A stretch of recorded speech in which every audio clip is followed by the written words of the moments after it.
नमस्कार दोस्तों, वंदे मातरम, जय हिंद। 22 जनवरी 2024 हमारे रामलला अयोध्या वापस आ रहे हैं अपना 500 साल का वनवास खत्म करके। जी हाँ, 500 साल का वनवास। हे जननी जन्मभूमि, हे माता अयोध्या, आज मुझे तेरे चरणों में आने का सौभाग्य फिर से प्राप्त हुआ है।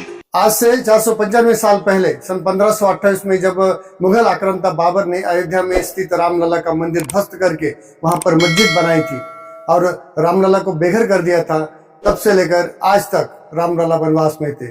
सदियां गुजर गई, सदियों की प्रतीक्षा, संघर्ष और हजारों जानों की कुर्बानियों के बाद आज जाकर प्रभु श्री राम को उनका घर, जिसे हम मंदिर कहते हैं और जो हमारे लिए आस्था का स्थान रहा है, उन्हें वापस मिल रहा है। 22 जनवरी 2024 को भव्य राम मंदिर के गर्भगृह में रामलला विराजमान होने जा रहे हैं, उनके प्राण प्रतिष्ठा होने जा रही है और इसी के साथ उनका वनवास खत्म होगा। दोस्तों, देरी से ही सही, लेकिन हमारी सर्वोच्च अदालत ने और हमारे प्रधानमंत्री श्री नरेंद्र मोदी ने हमें यह सौभाग्य दिया है। इसके लिए हमें इन दोनों का शुक्रगुजार होना चाहिए। दोस्तों, सदियों से राम मंदिर का मुद्दा हिंदुओं के लिए आस्था का विषय रहा है। इस विषय को लेकर न जाने कितने दंगे फसाद हुए, न जाने कितनों की जाने गई हैं, कितना संघर्ष हुआ है। भारत की राजनीति में इस विषय पर हमेशा गहमागहमी होती रही है। जब मामला अदालत में था तो तत्कालीन केंद्र सरकार खुद अदालत में हलफनामा दायर करके कहा था कि प्रभु श्री राम एक काल्पनिक पात्र है और राम सेतु भी काल्पनिक है। लेकिन प्रभु श्री राम का अस्तित्व मानने वालों का कहना था कि प्रभु श्री राम अस्तित्व में थे और उनका जन्म अयोध्या में हुआ था। इसलिए हम फिर से मंदिर बनाएंगे, अयोध्या में बनाएंगे और वहीं पर बनाएंगे जहां पर रामलला का जन्म स्थान है। जब से राम मंदिर तोड़कर बाबरी मस्जिद बनाई गई है, तब से लेकर अंग्रेजों के काल तक और उसके बाद स्वतंत्रता के बाद भी आज तक 500 साल गुजर गए, लेकिन रामलला का वनवास खत्म होने का नाम नहीं ले रहा था। भारत स्वतंत्र हुआ तो यह विवाद न्यायालय में पहुंच गया, लेकिन न्यायालय को भी न्याय करने में सालों लग गए। अर्थात न्यायालय को सारे तथ्यों को जानना जरूरी था, क्योंकि मामला आस्था का था, न्याय देवता पर से विश्वास का था। कानून सबके लिए एक है और वह किसी जात धर्म को देखकर नहीं, बल्कि संविधान के दायरे में रहकर तथ्यों के आधार पर फैसला करता है। इस बात को लेकर जनता के मन में कोई संभ्रम न हो, कोई संदेह न हो, इस बात को भी न्यायालय को ध्यान रखना था। आखिरकार 9 नवंबर 2019 को देश की सर्वोच्च अदालत ने राम जन्मभूमि बाबरी मस्जिद मामले में अपना फैसला सुनाया। अदालत ने माना कि जिस जगह पर बाबरी मस्जिद बनाई गई थी वहां पर पहले राम मंदिर था, इसलिए वह जमीन रामलला की है। लेकिन सवाल यह है कि क्या प्रभु श्री राम एक काल्पनिक पात्र हैं? क्या राम सेतु काल्पनिक है? क्योंकि कुछ कमनसीबी लोगों ने अपने राजनीतिक फायदे के लिए ऐसे ही तर्क दिए हैं कि ना प्रभु श्री राम अस्तित्व में थे और ना ही राम सेतु अस्तित्व में था। अगर उनका यही तर्क सही है तो क्या हमारे पूर्वज जो हजारों सालों से श्री राम जी की उपासना करते आए हैं, उनकी यह उपासना बेकार थी या उनकी आस्था झूठी थी? तो आइए नजर डालते हैं कुछ मिथ्यों और कुछ तथ्यों पर।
दूसरी ओर, अगर प्रभु श्री राम अस्तित्व में थे तो क्या उनके अस्तित्व में होने के कोई प्रमाण हमें मिले हैं? अगर हैं तो वो प्रमाण क्या है और वो कितने प्रामाणिक है? जिस जगह पर बाबरी मस्जिद बनाई गई थी उस जगह पर सच में पहले राम मंदिर था? अगर था तो उस मंदिर को किसने बनवाया था, कब बनवाया था और वहां पर मंदिर होने के हमारे पास क्या प्रमाण उपलब्ध है? आज के वीडियो में हम इन्हीं सवालों के जवाब ढूंढने की कोशिश करेंगे। दोस्तों, आगे चलने से पहले मेरा आपसे निवेदन है कि अगर आप चैनल पर नए हो या चैनल को अब तक सब्सक्राइब नहीं किया है तो चैनल को सब्सक्राइब जरूर कीजिएगा ताकि आपको ऐसी नई जानकारी समय समय पर मिलती रहे। तो दोस्तों, कुछ लोगों का कहना है कि प्रभु श्री रामचंद्र अस्तित्व में नहीं थे और वह सिर्फ एक काल्पनिक पात्र है, और राम सेतु भी काल्पनिक है। अगर उनके विचार में प्रभु श्री राम एक काल्पनिक पात्र हैं, तो प्रभु श्री राम के बारे में बाकी सारी बातें व्यर्थ है। इसलिए इस विचार के बारे में मैं इस वीडियो में बात नहीं करूंगा, क्योंकि उन लोगों का यह विचार या तो उनकी नास्तिकता को दर्शाता है या फिर राजनीति से प्रेरित है। दोस्तों, आगे चलने से पहले हम मध्यकाल के इतिहास पर एक नजर डालेंगे, जिससे हमें इस विवाद को समझने में आसानी होगी। प्रथम शताब्दी ईसा पूर्व में जब अवंतिका के राजा महाराज विक्रमादित्य शिकार करते हुए अयोध्या पहुंचे थे, तो उन्हें अयोध्या और राम जन्मभूमि जीर्ण शीर्ण अवस्था में मिली। महाराज विक्रमादित्य ने अयोध्या का जीर्णोद्धार कराने के साथ साथ राम जन्मभूमि पर एक भव्य मंदिर का निर्माण कराया। मंदिर की बात की जाए तो मंदिर के ढांचे में 84 स्तंभ लगे थे, जो कसौटी पत्थर से बनाए गए थे। मंदिर के आसपास 600 एकड़ भूमि का विस्तृत मैदान था, जिसमें सुंदर उद्यान और मनोहर लता कुंज थे। उद्यान के बीच में 2 सुंदर पक्के कूप भी थे। मंदिर के गोपुर में नित्य प्रातः काल भैरवी राग में शहनाई का वादन होता था। बड़े बड़े विद्वान भगवान की मंगला आरती के समय श्री सूक्त और पुरुष सूक्त का सस्वर पाठ किया करते थे। मंदिर परिसर में भव्य अतिथिशाला और पाठशाला भी बनाई गई थी। आगे ईसा की 12वीं शताब्दी में कन्नौज के शासक जयचंद के आधिपत्य में भी अयोध्या के अस्तित्व का उल्लेख मिलता है। उसने राम जन्मभूमि पर बने मंदिर के गोपुर पर टंकित सम्राट विक्रमादित्य की प्रशस्ति को उखाड़कर अपनी खुद की प्रशस्ति वहां पर टंकित करा दी। इस हिमाकत के लिए जयचंद को लोगों की निंदा का पात्र भी बनना पड़ा था। हालांकि 12वीं शताब्दी के उत्तरार्ध में जयचंद का अंत हो गया और इसके बाद अयोध्या एवं राम जन्मभूमि विदेशी आक्रांताओं से क्षत विक्षत होती रही। आगे सन 1200 से 1526 के दौरान भारत पर दिल्ली सल्तनत का शासन चल रहा था। लोधी राजवंश दिल्ली सल्तनत का आखिरी राजवंश था, जो 1451 से 1526 ईस्वी तक शासन में रहा। इस वंश के आखिरी शासक इब्राहिम लोदी के शासनकाल में मध्य एशिया के फरगना से आए बाबर ने भारत पर आक्रमण किया था। 1526 ईस्वी में उसका सामना इब्राहिम लोदी से हुआ और इस युद्ध में इब्राहिम लोदी की हार हुई। यह युद्ध इतिहास में पानीपत के प्रथम युद्ध के नाम से प्रसिद्ध है। इस युद्ध के बाद बाबर ने भारत में अपना साम्राज्य स्थापित किया, जिसे मुगल सल्तनत के नाम से जाना गया। दिल्ली सल्तनत पर मैंने एक वीडियो भी बनाया है, जिसकी लिंक नीचे डिस्क्रिप्शन में दी गई है, आप उसे जरूर देखिएगा। तो बाबर की साम्राज्यवादी नीति और मंदिरों को तोड़कर मस्जिद बनाने के इस अवरोह का अतिरेक सन 1528 में परिलक्षित हुआ, जब साम्राज्य का विस्तार करने के उद्देश्य से बाबर अयोध्या पहुंचा। बाबर के कहने पर उसके सेनापति मीर बाकी ने अयोध्या में स्थित राम मंदिर को तोप से उड़ा दिया, तोप से ध्वस्त कर दिया और वहां पर एक मस्जिद का निर्माण कराया, जिसे बाबरी मस्जिद के नाम से जाना गया। तो दोस्तों, राम जन्मभूमि बाबरी मस्जिद विवाद को समझने के लिए आज हम सिर्फ उन्हीं तथ्यों, संदर्भों, घटनाओं और साक्ष्यों पर विचार करेंगे, जिसके आधार पर हमारे देश की सर्वोच्च अदालत ने अपना ऐतिहासिक फैसला सुनाया है, जिसमें कुछ ऐतिहासिक और पौराणिक दस्तावेजों का भी संदर्भ है। उन्हीं संदर्भों में से पहला संदर्भ है वाल्मीकि रामायण। वाल्मीकि रामायण के आधार पर बताया गया है कि महर्षि वाल्मीकि जी ने रामायण के बालकांड के 5वें सर्ग में अयोध्या का विस्तार से वर्णन किया है। रामायण के अनुसार अयोध्या को मनु ने वसाया था और यह पहले कौशल जनपद की राजधानी थी। वाल्मीकि रामायण में आगे लिखा है, कौशलो नाम मुदितः स्पितो जनपदो महान निविष्टः सरयू तीरे प्रभुत धन धान्यवान। वाल्मीकि जी ने अयोध्यापुरी के वैभव और भव्यता का चित्रण करते हुए बताया कि सरयू नदी के तट पर संतुष्ट जनों से पूर्ण धन धान्य से भरा पूरा कौशल नामक एक बड़ा देश था। साथ ही रामायण में यह भी उल्लेख मिलता है कि अयोध्या 12 योजन लंबी और 3 योजन चौड़ी थी। इसकी सड़कों पर रोजाना जल छिड़का जाता था और फूल बिछाए जाते थे। राम जन्मभूमि पर्वत के समान उच्च और रत्न जड़ित महलों से शोभायमान थी। फिर आगे दूसरा संदर्भ है वृहद धर्मोत्तर पुराण। वृहद धर्मोत्तर पुराण, जो कि 18 मुख्य पुराणों के 18 उप पुराणों में से एक है, के एक श्लोक में 7 पवित्र शहरों के नाम बताए गए हैं, जिसमें अयोध्या का भी नाम आता है। अयोध्या, मथुरा, माया, काशी, कांची, अवंतिका, पुरी, द्वारावती चैव सप्तैता मोक्षदायिका। यानी अयोध्या, मथुरा, माया या हरिद्वार, काशी, कांची, अवंतिका या उज्जैन और द्वारावती या द्वारका जैसे 7 पवित्र नगरों का उल्लेख आया है। ये 7 शहर अलग अलग देवी देवताओं से संबंधित थे। अयोध्या श्री राम से संबंधित है। मथुरा और द्वारका का संबंध श्री कृष्ण से है। वाराणसी और उज्जैन शिव जी के तीर्थ हैं और हरिद्वार विष्णु जी और कांचीपुरम माता पार्वती से संबंधित है। फिर तीसरा संदर्भ है वाल्मीकि रामायण के बालकांड के अध्याय 18 श्लोक 8 में उल्लेख है कि प्रोद्यमाने जगन्नाथम सर्वलोक नमस्कृतम कौशल्या जनयद रामम दिव्य लक्षण संयुक्तम, यानी कौशल्या ने पूरी दुनिया के ईश्वर माने जाने वाले एक पुत्र को जन्म दिया। उसकी सब लोग प्रशंसा करते हैं। उनके पास दिव्य लक्षण थे। साथ ही राम जन्म स्थल का उल्लेख वेदों, उपनिषदों, संहिताओं में और 18 पुराणों में भी आया है। उसके बाद चौथा संदर्भ है स्कंद पुराण। अदालत ने अपने फैसले में स्कंद पुराण का भी जिक्र किया है। स्कंद पुराण के अयोध्या महात्म के 10वें अध्याय में 87 श्लोक है। उनमें से कुछ श्लोकों में राम जन्म स्थल का जिक्र है। तस्मात् स्थानत ऐशाने राम जन्म प्रवर्तते जन्म स्थानमिदं प्रोक्तम मोक्षादि फल साधनम। विघ्नेश्वरात् पूर्व भागे वशिष्ठदुत्तरे तथा लवशात पश्चिम भागे जनस्थानम तथा स्मृतम, यानी उस जगह के पूर्वोत्तर में राम जन्म का स्थान है। जन्म स्थान के बारे में कहा गया है कि मोक्ष प्राप्ति का यह केंद्र है। यह कहा जाता है कि जन्म स्थान राम जन्म स्थान विघ्नेश्वर के पूर्व दिशा में, वशिष्ठ के उत्तर में और लोमसा के पश्चिम में है। सर्वोच्च न्यायालय ने अपने फैसले में यह भी कहा है कि भगवान राम के जन्म स्थान को लेकर हिंदुओं की आस्था और विश्वास वाल्मीकि रामायण और स्कंद पुराण जैसी पवित्र धार्मिक किताबों के आधार पर है, और यह आस्था और यह विश्वास आधारहीन नहीं माना जा सकता। इसलिए यह पाया जाता है कि सन 1528 से पहले के समय में ऐसी पर्याप्त लिखित सामग्री उपलब्ध है जिससे हिंदुओं का यह विश्वास है कि राम जन्मभूमि की मौजूदा जगह ही भगवान श्री राम का जन्म स्थान है। इस बात की पुष्टि हो जाती है।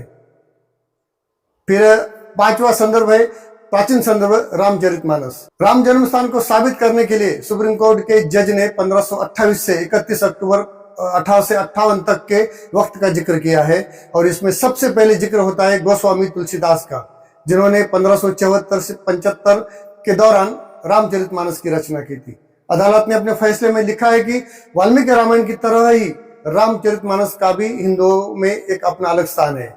रामचरितमानस के बालकांड का जिक्र करते हुए लिखा गया है कि तिनके गृह अवतरिहूं जाई रघुकुल तिलक सो सरयू भाई नारद वचन सत्य सब करिहूं परम शक्ति समेत अवतरिहूं, यानी उन्हीं के घर जाकर मैं रघुकुल में श्रेष्ठ 4 भाइयों के रूप में अवतार लूंगा।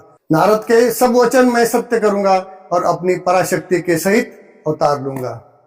उसके बाद छठा संदर्भ है अबुल फजल द्वारा लिखित किताब आईने अकबरी।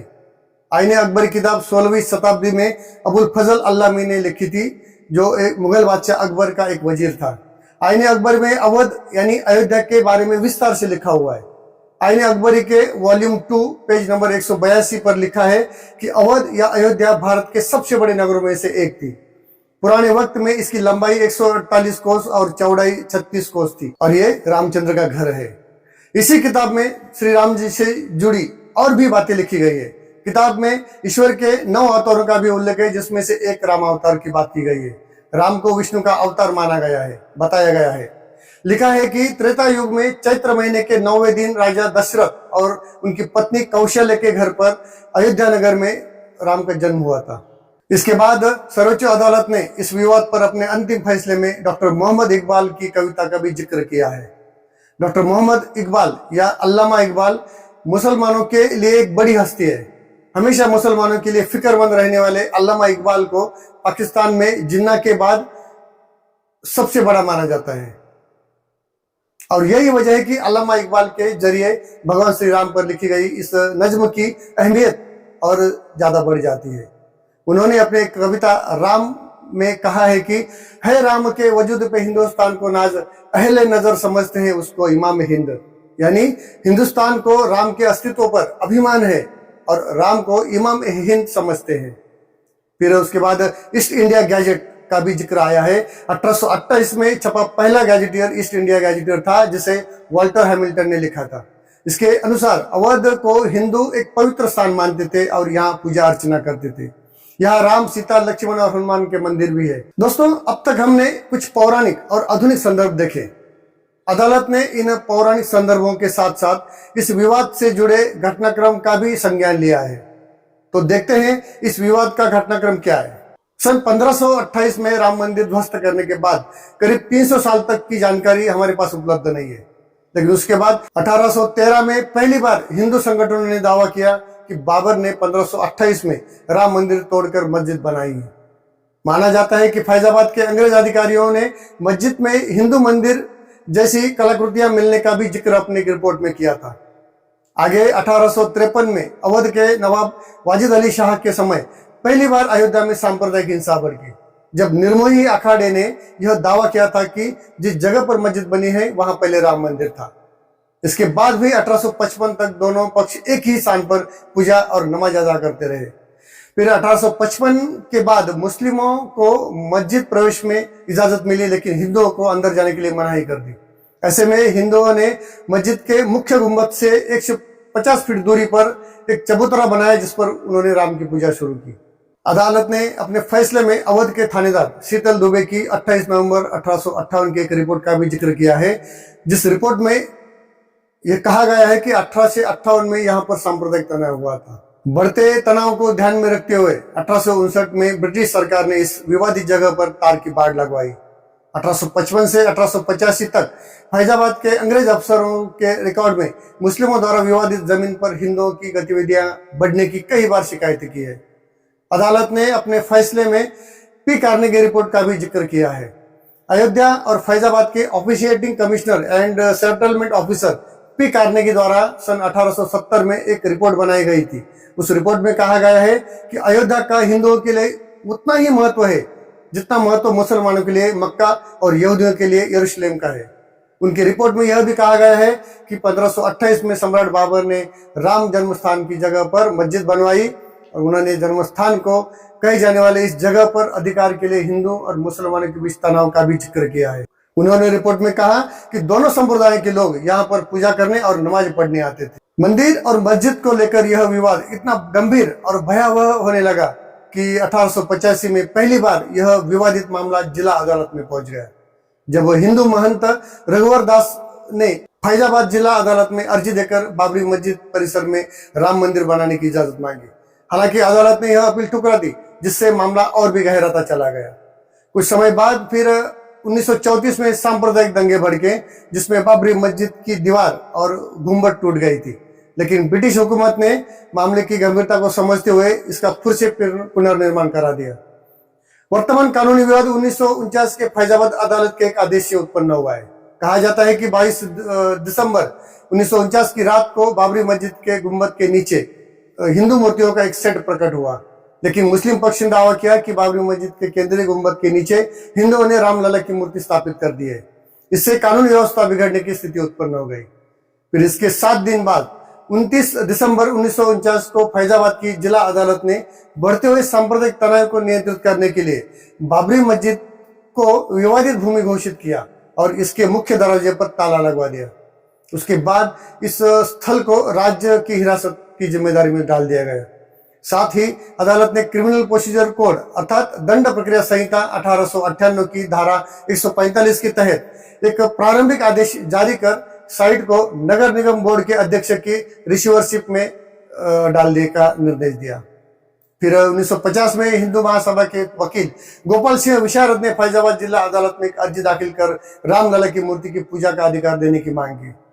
उसके कुछ समय बाद 1959 में निर्मोही अखाड़े ने विवादित स्थल पर अपना मालिकाना हक जताते हुए अदालत में मुकदमा दायर किया और फिर उत्तर प्रदेश सुन्नी वक्फ बोर्ड ने भी सन 1961 में घुम्बट में मूर्तियां स्थापित किए जाने के खिलाफ कोर्ट में अर्जी लगाई और साथ ही मस्जिद और आसपास का जमीन जो है उस पर अपना मालिकाना हक जगाया। इसके बाद समय बीतता गया। फिर 1986 में फैजाबाद कोर्ट ने हिंदुओं को पूजा करने के लिए बाबरी मस्जिद का ताला खोलने का आदेश दिया। मुसलमानों ने इसके विरोध में बाबरी मस्जिद एक्शन कमेटी बनाई, संघर्ष समिति बनाई। मामले की गंभीरता को देखते हुए 1987 में फैजाबाद जिला कोर्ट से पूरा मामला इलाहाबाद हाईकोर्ट को ट्रांसफर कर दिया गया। इलाहाबाद हाईकोर्ट ने 1989 में विवादित स्थल पर यथास्थिति बरकरार रखने का आदेश दिया। फिर 25 सितंबर 1990 को तत्कालीन बीजेपी अध्यक्ष लाल कृष्ण आडवाणी ने हिंदुओं को इस मुद्दे से अवगत कराने के लिए गुजरात के सोमनाथ से अयोध्या तक रथ यात्रा निकाली, जिससे देश भर से कार सेवक अयोध्या में जमा होने लगे। और 6 दिसंबर 1992 के दिन विश्व हिंदू परिषद और कुछ अन्य संगठनों से जुड़े हजारों कार सेवकों द्वारा बाबरी मस्जिद को ध्वस्त कर दिया गया। इसके बाद देश भर दंगे फसाद हुए जिसमें करीब 2000 लोग मारे गए। मस्जिद को ढहाने के मामले की जांच के लिए लिबरान आयोग बनाया गया। जस्टिस MS लिबरान के नेतृत्व में घटना की जांच शुरू हुई। फरवरी 2002 में अयोध्या से कार सेवा करके वापस लौट रहे कार सेवक जिस रेलगाड़ी में यात्रा कर रहे थे, उस रेलगाड़ी को गोधरा रेलवे स्टेशन पर आग लगा दी गई, जिसमें 58 कार्यकर्ता और अन्य लोग मारे गए। मार्च 2002 से इलाहाबाद हाई कोर्ट ने विवादित ढांचे वाली जमीन के मालिकाना हक को लेकर दायर सभी याचिकाओं पर सुनवाई शुरू की और इसी दौरान 2003 में उच्च न्यायालय के आदेश पर ASI यानी भारतीय पुरातत्व विभाग ने अयोध्या में खुदाई का काम शुरू किया। ASI ने अपनी रिपोर्ट में कहा कि बाबरी मस्जिद खाली जमीन पर नहीं बनाई गई थी। मस्जिद के नीचे जो ढांचा था वह इस्लामिक ढांचा नहीं था। मस्जिद के निर्माण से पहले वहां पर मंदिर जैसी संरचना होने के प्रमाण मिले हैं, इसीलिए ढहाए गए ढांचे के नीचे एक मंदिर था, यह बात स्पष्ट हो जाती है। फिर 2009 में बाबरी मस्जिद ढहाए जाने के मामले की जांच के लिए गठित लिबरान आयोग ने अपनी जांच रिपोर्ट तत्कालीन प्रधानमंत्री मनमोहन सिंह को सौंप दी। 26 जुलाई 2010 तक हाईकोर्ट में अयोध्या विवाद पर सुनवाई पूरी हुई और 30 सितंबर 2010 को इलाहाबाद हाईकोर्ट ने इस पूरे मामले पर अपना फैसला सुनाया। हाईकोर्ट ने 3 जजों के पैनल में से 2 जजों के बहुमत से फैसला दिया कि विवादित स्थल को रामलला, सुन्नी वक्फ बोर्ड और निर्मोही अखाड़े के बीच 3 हिस्सों में बराबर बांट दिया जाए। लेकिन हाईकोर्ट के इस फैसले के खिलाफ सुप्रीम कोर्ट में 14 अपीलें दाखिल हुई और मामले की गंभीरता को ध्यान में रखते हुए 9 मई 2011 को सुप्रीम कोर्ट ने इलाहाबाद हाईकोर्ट के इस फैसले पर रोक लगा दी। आगे चलकर 2018 में सुप्रीम कोर्ट ने इस विवाद से जुड़ी सभी याचिकाओं पर सुनवाई शुरू की और 6 अगस्त 2019 को सुप्रीम कोर्ट में इस विवाद पर लगातार 40 दिन तक सुनवाई हुई। 16 अक्टूबर 2019 को हिंदू मुस्लिम पक्ष की सारी दलीलें सुनने के बाद 5 सदस्यीय संविधान बेंच ने अपना फैसला सुरक्षित रख लिया। फिर 9 नवंबर 2019 को देश की सर्वोच्च अदालत ने अपने बड़े विवाद को खत्म करते हुए अपना ऐतिहासिक फैसला सुनाया। सारी दलीलें, साक्ष्यों, सबूतों के आधार पर, तथ्यों के आधार पर अदालत ने माना कि जिस जगह पर बाबरी मस्जिद बनाई गई थी वहां पर पहले राम मंदिर था। इसलिए यह विवादित भूमि जो करीब 2.77 एकड़ में फैली है, रामलला की है, इसलिए वहां पर राम मंदिर बनेगा। और केंद्र सरकार को यह निर्देश दिया कि वह 3 महीने के भीतर एक ट्रस्ट का गठन कर मंदिर निर्माण की योजना बनाए। साथ ही अदालत ने केंद्र सरकार को यह भी निर्देश दिया कि मस्जिद के निर्माण के लिए सुन्नी वक्फ बोर्ड को अयोध्या में एक वैकल्पिक स्थान पर 5 एकड़ जमीन दे दी जाए। और इस तरह से बीते 500 सालों से चल रहे इस विवाद का अंत हुआ हमेशा के लिए। अब कुछ लोगों के मन में यह सवाल है कि हमारा संविधान धर्मनिरपेक्ष है, तो क्या अदालत को हमारे धर्म के मामले में दखल लेने का अधिकार है? तो इसका जवाब है हाँ। सर्वोच्च अदालत ने भारतीय संविधान के अनुच्छेद 142 के तहत मिली शक्ति के आधार पर अपना ऐतिहासिक फैसला सुनाया है।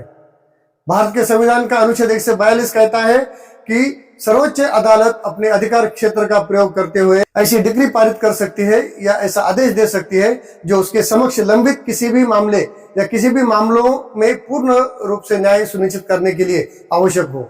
जिस मामले में कानून नहीं बना हो, सुप्रीम कोर्ट अनुच्छेद 142 के तहत उन मामलों पर अपना फैसला दे सकती है।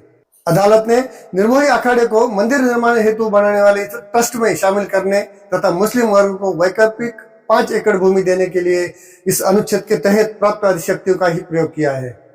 यह पहली बार था जब न्यायालय ने एक अचल संपत्ति को लेकर नागरिक विवाद, जिसमें एक निजी पक्षकार भी शामिल थे, के मामले में इस शक्ति का प्रयोग किया और इस ऐतिहासिक फैसला को अंजाम दिया। दोस्तों, 22 जनवरी 2024 को रामलला अपने भव्य मंदिर के गर्भगृह में विराजमान होने जा रहे हैं, उनके प्राण प्रतिष्ठा होने जा रही है। इस अवसर पर आप सब लोगों को हार्दिक शुभकामनाएं। दोस्तों, आज के लिए इतना ही। जल्दी मिलेंगे अगले वीडियो में किसी नए मुद्दे के साथ। तब तक के लिए नमस्कार, वंदे मातरम, जय हिंद, जय श्री राम।